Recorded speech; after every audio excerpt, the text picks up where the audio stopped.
But I used Uber, and like my wife said, she goes, you know what? I know you're cooking something. Something's gonna happen. You're gonna go back into business in some way, shape, or form. It took a while. It took about 2 years. 2 years. And I got curious. And what I mean by that is, I've always been curious. I started watching some YouTube videos and started watching some stuff. And this reselling thing was like, oh, this is pretty interesting. You know, I go by Goodwills. I go by Savers all the time. Maybe I can incorporate that with my Uber. And that's how it started. And I started to go.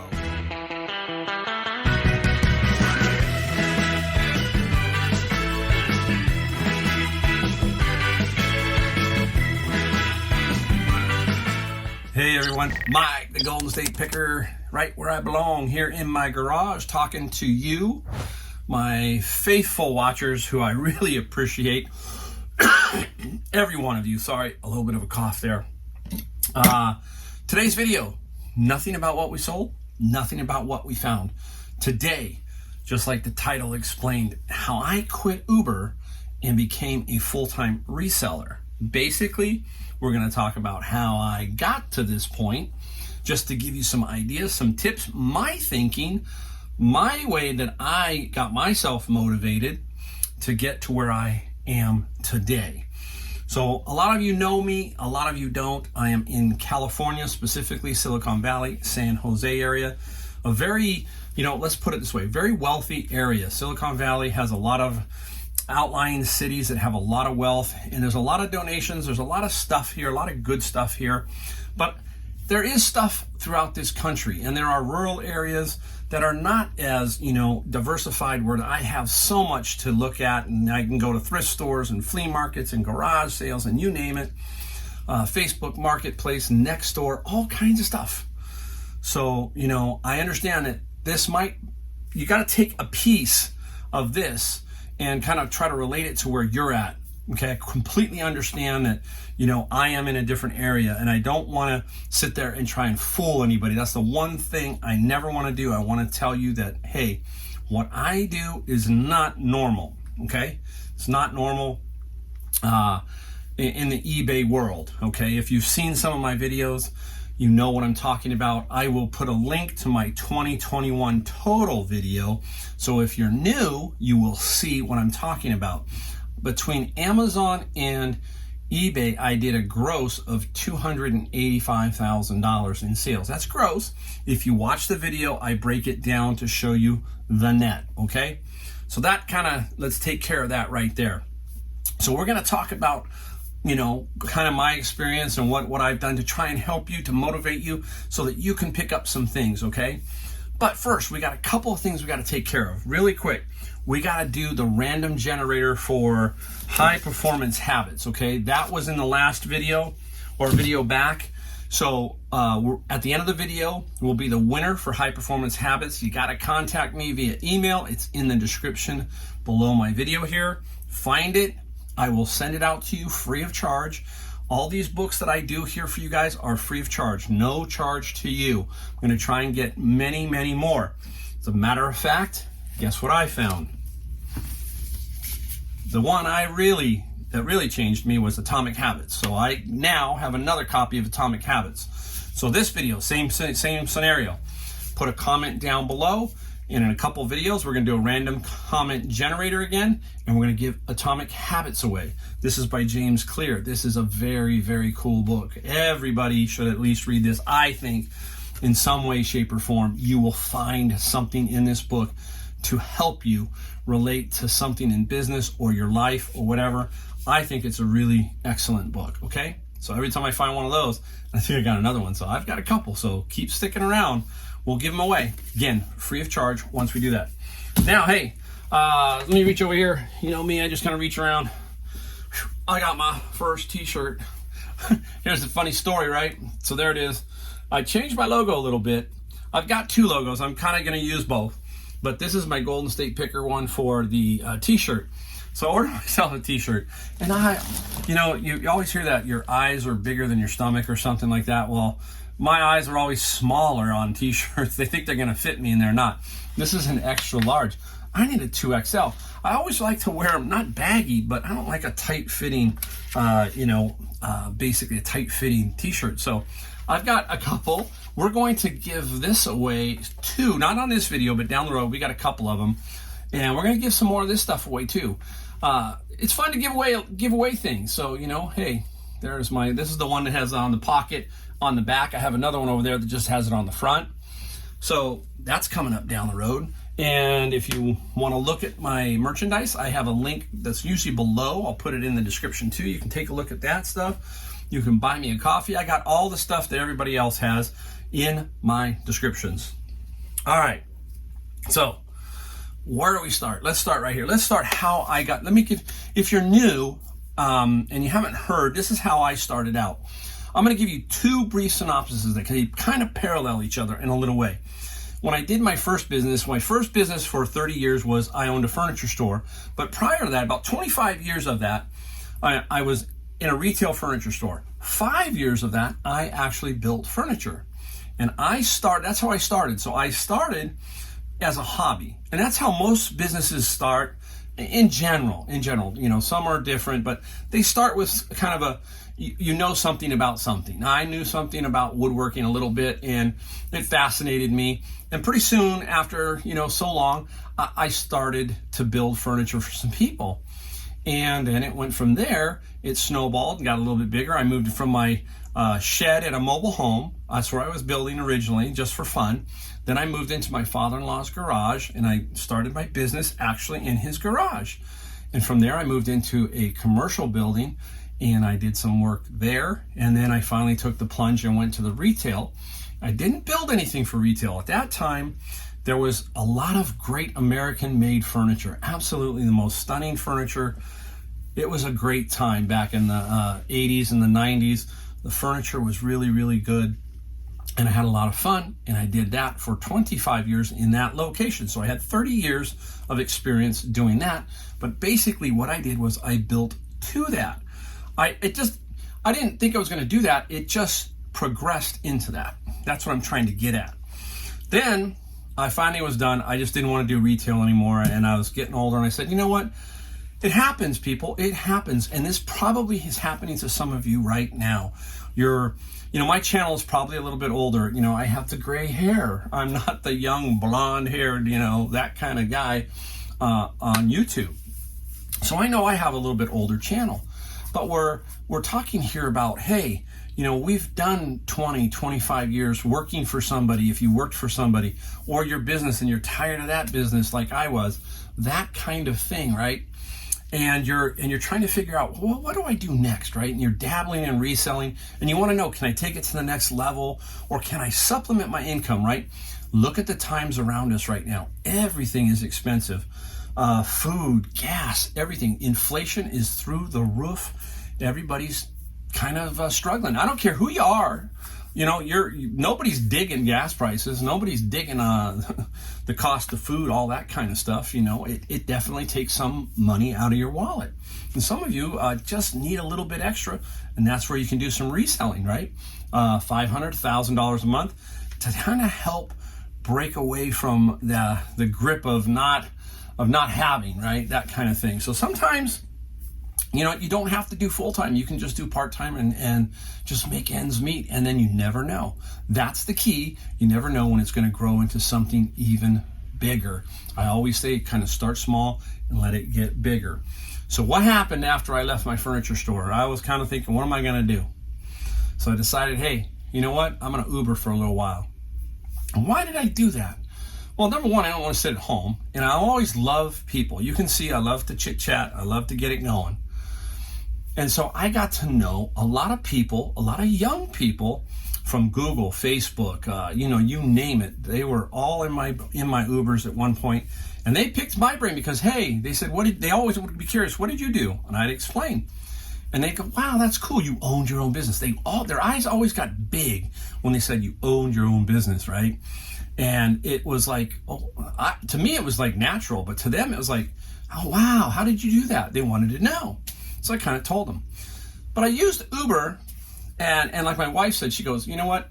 I know you're cooking something. Something's going to happen. You're going to go back into business in some way, shape, or form. It took a while. It took about 2 years. 2 years. And I got curious. And what I mean by that is, I've always been curious. I started watching some YouTube videos and started watching some stuff. And this reselling thing was like, oh, this is pretty interesting. I go by Goodwills. I go by Savers all the time.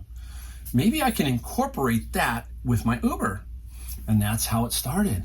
And I started to go to Goodwills after I'd Uber. So I would say to myself, okay, start at 6 a.m. because I'm an early morning person and I'd Uber until maybe 10:30.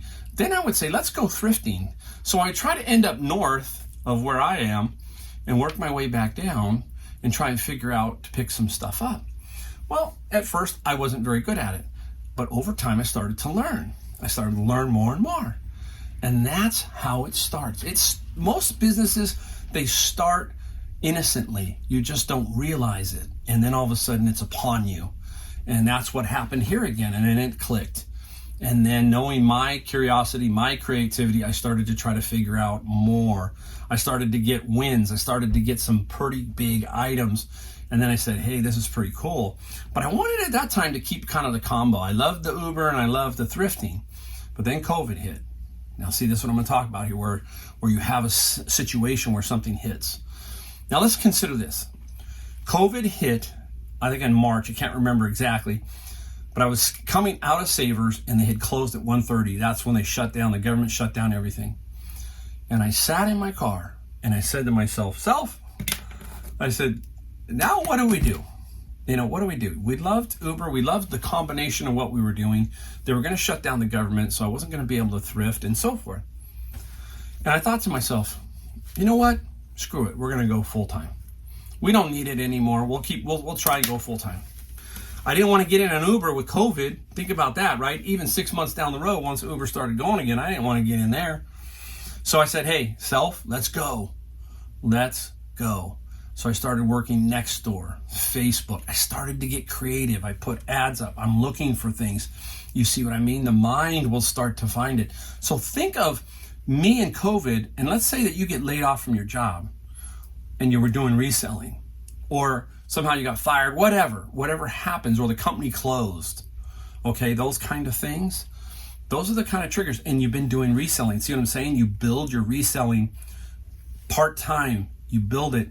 And then a door opens and it says, okay, guess what? You got to go through the door. It's time. So that's how it happens. It just kind of happens organically for a lot of people. There are people who start the Facebooks and those companies. That's for them. We're talking about the average person here. It just organically happens. It happens, okay? So let's get into some things and talk about some things that I think you need to make it either part-time, but if you're really going to step through and try and do it full-time, okay? First, you're going to need kind of 4 things here, and I've got other things too, but these are 4 things that I was thinking about.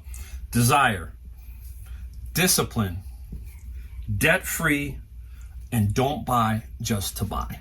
The 4 Ds, basically. Those are what you need. You need desire. You need to have it here. And no matter what you do in life, you have to have it here. You have to have that desire to do it, which leads into motivation and stick-to-itness and grinding and all of that kind of stuff. You have to have that desire. If the desire is not there, you may be able to go for 2 or 3 years or whatever, but then eventually it's going to catch up to you and it's just going to die. It's going to die. You got to have the discipline, and that comes back to you've got to have the process. We talk about process. What's funny is some people always ask me, well, Mike, what's your process? Well, my process is different from everybody, but basically the process is whatever you build to make your day, your week, your month go, and you stick to it. You can call it a routine. You can say, hey, this is my routine. This is my process. I don't like the word goal, even though it's in the vocabulary of most of us all the time. I like to think of more of a vision, and because goals meet things where you go to say, I'm going to lose 15 pounds, you lose 15 pounds, and then that's it. And then you put 15 on. You won't go, I want to make 100,000, and you make 100,000. And then for some reason you go, hey, I got to my goal, and you stop. And it works the other way. If you go, I want to make 100,000 and only make 80, you say, I didn't do it. I bombed. So a negative attitude. So no, I want a process that I can daily, weekly, and monthly just continue following and doing. And once I get that down, I just let it flow. Got another bug in here. All right, so you got to have that discipline. You got to have that discipline to get up every morning, to list every day, to package every night. All of that has to happen. Now, a lot of us have families. I know you're saying, Mike, well, I got a family, I got a full-time job. Yeah, yep, I get it. So you're going to break this down into smaller time frames and smaller sections. You're not going to do it just, you got to figure out your process to do it part-time, to say, I can do this slowly and get more efficient at it so that when that time comes, if you choose that you can go maybe full-time. Okay, now another thing is your area that you live in, right? My area is different than somebody in the middle of Alabama, let's say, or even my son-in-law who is in the rural area of North Carolina. I understand it's difficult to find stuff. So what you've got to do is you really have to understand where you are. And you have to say to yourself, okay, I live here. Pretty much this is what I'm going to find in general. And that's what I have to work with. So you have a canvas to work with. That's it. You have to figure out how to paint that canvas to where you can work within it, right? I have a different canvas. I have millions of people around me. So it is different. That's where I get back to, hey, don't use me as the ultimate example that you can make this and you live in, like I said, rural North Carolina. It's hard. It's going to be difficult, okay? But there is a way. You just have to figure out what it is for you, okay? So don't lose track of that. You got to know your area, understand it. Don't start to watch me all the time and say, man, how come he finds stereo amplifiers and all this electronic stuff and all this other stuff? That's my area, right? That's my area. Just use it to put knowledge in your head in case you come across something like that.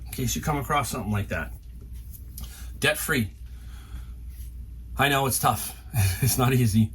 But if you can be debt-free, especially us seniors, as we get older, we need to be debt-free.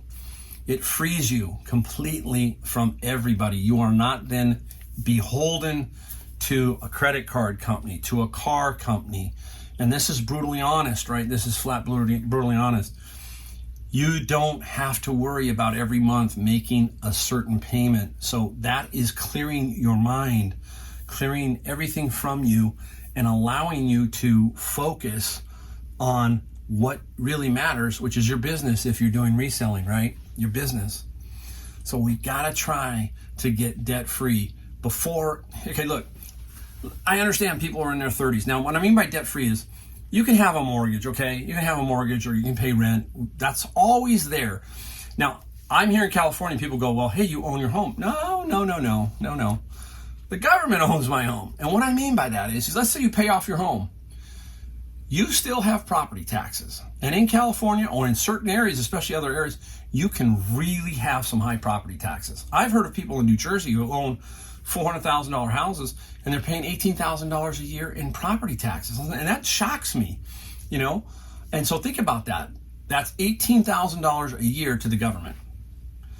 So who is the owner? You own that property, okay, and you can sell it at any time. But if you're going to stay there, that government is basically, you're renting from that government every year, $18,000 to rent that land from that government, period. So you're always going to have that, okay? You always have that, no matter what. Even if you own your home, you still have it. Now, the key is no credit card, no cars, all of that stuff. So when you get older, you really want to have none of that so that when you get to like my age, now you can focus on, hey, this is what I want to do. I want to travel. I want to see my grandkids. I want to do things, all that kind of stuff. And That's what this reselling is affording me to do. Okay. So, it's a tough subject. It's a really brutal tough subject because a lot of people do have some debt. Okay. And it's tough to dig out of it. But if you can, you'll be better off in the long run. This is where I get down to some of this stuff where I talk about basically you have to be patient, and you also have to think the vision of long term. You can't think of this as a get rich quick scheme. It's not. There's a lot involved here. There's a lot of learning here. There's a lot of everything. Now, when you turn on YouTube and when you turn on the TV and you turn on all this stuff, everybody is bombarding you with stuff. $29.95 a month, $19.95. Hey, take my course, $100 a month. All that stuff is being thrown at you. And I say bunk. I say bunk. I'll tell you what. You have so many tools at your disposal today via YouTube, the internet. I didn't have that stuff back in the 80s. Never did. I was bombarded with TV stuff. I can remember things that I bought that I go, why did I buy that? I'll tell you one I bought. How many of you my age remember Carlton Sheets, the real estate guy? Do a search on Carlton Sheets if you never heard of who he is. I bought his course, okay? Yeah, I probably should have followed it, believe it or not. It's about real estate. But anyhow, a get-rich-quick scheme. Not a scheme, but a get-rich-quick, or, there's some things there. So we really don't need that. Everything that you need is right there on YouTube, right there on the internet. You can figure it out. That's how I did it. Remember, I was Ubering and I was watching some YouTube stuff. I got it hooked up, and then I just started to dig, started to figure out, hey, this guy's doing it. This guy's doing it. So is this person. And then you know what you say? Yeah, why can't I? Why can't I? That's the key to everything is, look, you may not be the best golfer. I might not be the best golfer, but you know what? I can compete and I can have fun, okay? I can make a living doing this, okay? I can compete with anybody on this. I use my overall 60 years of knowledge, basically, and understand some basic principles, which you've seen me and others talk about, and there it is. It's not that difficult. It's really... The sourcing part is the easy part, really is. The nitty gritty of it is right here. The shipping, the listing, the storage, all of that. That's the difficult part, okay? The sourcing is the easy part. So you've got to figure out how to do all of this efficiently, or as best you can, all right? The next one. Don't buy just to buy. It's always been there for me. You've always heard me talk about it. You know what it means. It's pretty straightforward. We don't buy just to buy. We buy quality stuff we can sell. We don't dig ourselves a death pile. We don't want that. What is my second motto behind this? No death pile. I have no death pile. Today I was out doing some books. Books can be difficult when it comes to putting them on eBay because they're kind of tedious. You got to photograph them, do a bunch of stuff. I already got them all photographed and ready to go tonight. They'll all be up tonight. That's right. I do it every night. Stuff falling around. See, I don't have much space here. So I do it every night. So this is what I mean. This is the discipline. You have to continually have that discipline to every night. This is what I do. This is how I list. This is how I don't have a death pile. Okay, and freeing. It's so much freeing when you don't have a death pile, because then you can do other things, right? So if you have a death pile and it's there, either move it. I know a lot of people are going to say, hey, I know a lot of people say they have it during the winter, but guess what? It does drag into the spring, and you do have some problems when you have that death pile just sitting around. Basically, my death pile, if you want to call it something like a death pile, it's all this inventory, okay? But we take care of that with a garage sale. We do a purge. But inventory is a good thing, okay? But I make a lot of bad purchases, don't get me wrong, okay? But they're good, educated purchases to the best of my knowledge, and sometimes they don't pan out. Then we have a garage sale, we purge it, we get our money back, and we move on, and hopefully we learn from that, okay? Hopefully we will learn from that. Some things you're going to have to be. You're going to have to be able to adapt to problems, to issues. That's pretty self-explanatory. If something goes wrong, You've got to be able to adapt and how to get around that kind of stuff. Things happen. Cars break down. All kinds of stuff happens. You got to adapt. You got to figure it out. The computer goes down. You just got to adapt to just various situations that happen to you throughout the day and throughout the month and the week. See, you watch these videos and you think, man, it's just hit and miss. Bam, hit, another hit, bam, another hit. No. If you were to travel with me throughout the day, you would see, there's issues that happen. It happens to all of us. It happens to every one of us, okay?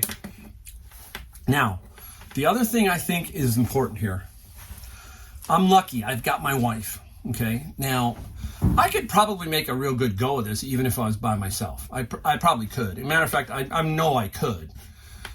But what my wife affords me is takes some pressure off of out here, okay? She has a full-time job. She has the medical benefits, which they're gonna go away in August. I'm gonna have to figure out that, but that's not gonna be killing me because I'm fine.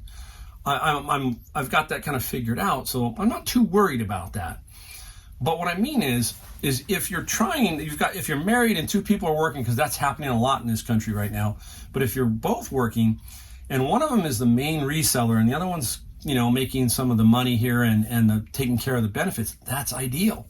That's really ideal. This person over here is building this little business, right? And hopefully it's going to grow bigger.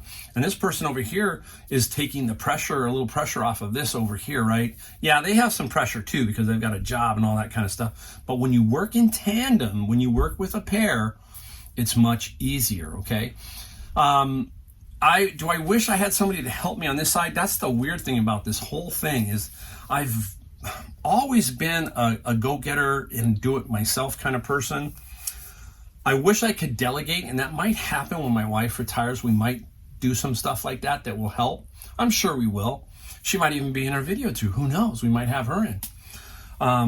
But what, just where you have to work as this team, and we've had our issues. Let's put it that way. We're not going to sit there and mix punches about this, Everybody does. If you're not married for 35 years, you haven't had, issues, okay? And this one here was, hey, we had to have some ground rules, okay? I get the garage, nothing inside, all that kind of stuff. And then, she starts to see, hey, this is really doing really well, really good. You see, then everybody's enthused and the spirits are lifted, right? The boats are rising up. The boats are rising.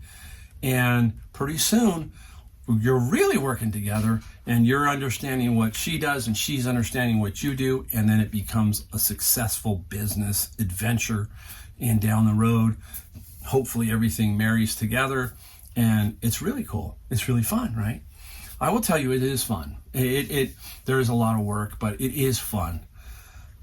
That's the one thing you will like about being your own boss, right?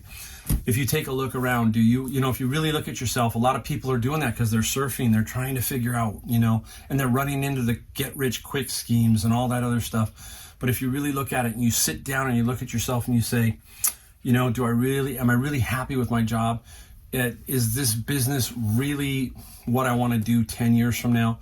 That's the other thing, right? You've got to find something.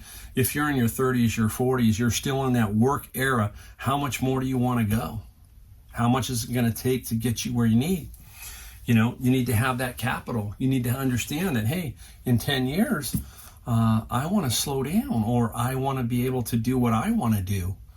And if you're tied to the desk, as they say, that might be a little hard, right? We all burn out. Everybody. That's why it's going to be interesting to see what it's going to be like in 20 years for a lot of these young people who are really busting tails for the Googles, the Facebooks, all these companies. They're busting their tails. And right behind them every year is another crop of young people, right? Another crop of young people. So you get a little older and there's more younger people with better technology, better schooling, all that kind of stuff. And if you're not on top of your game, they're going to be on top of their game because they're going to be hungry. And, we've heard it over and over. If you see a lot of people in their 50s who all of a sudden are out of a job, and then, you're going out looking for jobs or something and you're going, wow, my age is counting against me. So, that does happen. Look, yeah, it doesn't happen to some, but it happens to a lot or enough. And you can't be one of those people. If that's what you're doing, you're trying to figure it out, and reselling is something you want to do, then figure it out slowly. Just slowly try and figure out what it takes, okay? There is no secret. I hate to say that. I'm not going to sit there and tell you that there is a secret to it, right? It's in here, and business is you either got it or you don't. You either want it or you don't, and it's there for the taking many times, but many times that door opens and people just can't quite get through that door. I'll tell you that when I first did my first business and I signed that lease, it's scary. You are signing a lease, and I signed a 5-year lease. Think about that, 5 years. But you're on the hook for that. So let's say your rent was $3,000 a month times 36 times 5. You're on the hook for that money. And back then when I was young, I didn't have that kind of money. So I was really taking a big leap of faith. I had a lot of knowledge behind me to get through there, but you actually have to get through there. And all I can tell you is that when you do and you've got it right, it's the best feeling in the world. It's like, man, you're invincible. You're invincible. It's like, I don't worry about, hey, when I go thrifting, if I don't find anything, I don't sit there and say, man, you're a loser, No, I sit there and I go, you know what? Tomorrow we come back and we do the same thing. And then the next day, you don't find anything. You go, what? I come back the next day and the next day. And all I do is keep going, because I know that my knowledge is going to lead me to the stuff. Period. I will grind it out. You will grind it out, and you'll figure it out. And that's the fun part of it, is trying to figure it out. That's where I talk about the creativity of being a business owner, is you've got to figure some creative ways to make things happen. And I can't tell you how, it just is there. Every situation is so much different. So when you're in that situation, you're going to know it. You're going to say, I got to get out of this. How do I get out of it? You don't want to creatively do it illegally. You've got to do it creatively and say, what's it going to take to do this? Or that. How do I creatively make this work?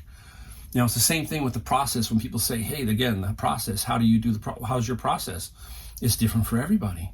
It's different, You just got to focus. Process is, I wake up at 6. I eat breakfast. You see what I mean? It's going down the line here. I do books. I do my thrift stores. I'm making my contacts, and then I'm continuing this process. And then if I have to deviate from the process, then I do. I say, okay, this is not working today. Let's switch it around a little bit. But it's all within the little shell.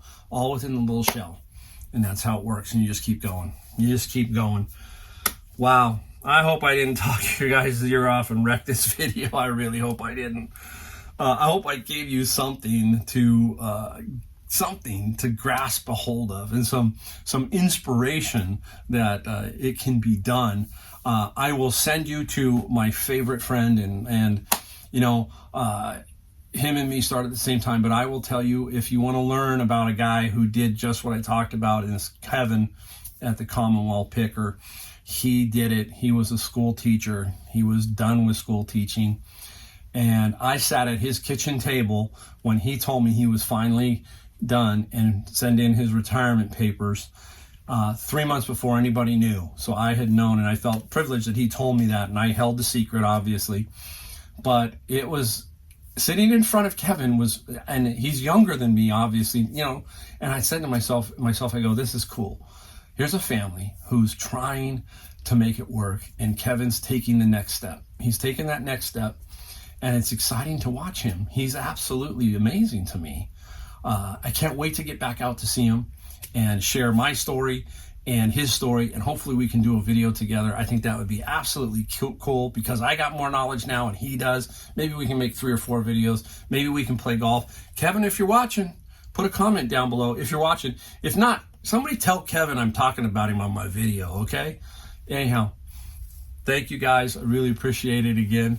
We will be back next video. Don't forget to put your name and comment down below so we can give away Atomic Habits. And then the winner is coming up right after this. All right, guys. Hey, many thanks for watching. I super appreciate every one of you. See you next time. All right, everybody. Hey, we're at the computer, and it's time to roll the random comment generator to see who won the book. And if you are the winner, contact me via email. It's in my link of the description of the video. It's always down there.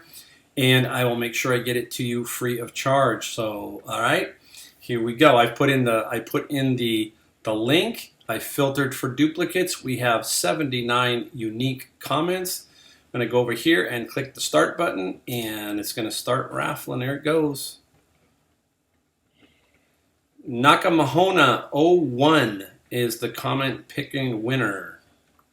Wow, it's a retired Coast Guard here. When your son-in-law is back in town or vice versa, try giving base thrift shops a try. Sounds like we got a veteran here. So Nakamahona 01 is the winner. So send me a little note and I will get the book off to you. All right, guys. Hey, thanks. See you next time.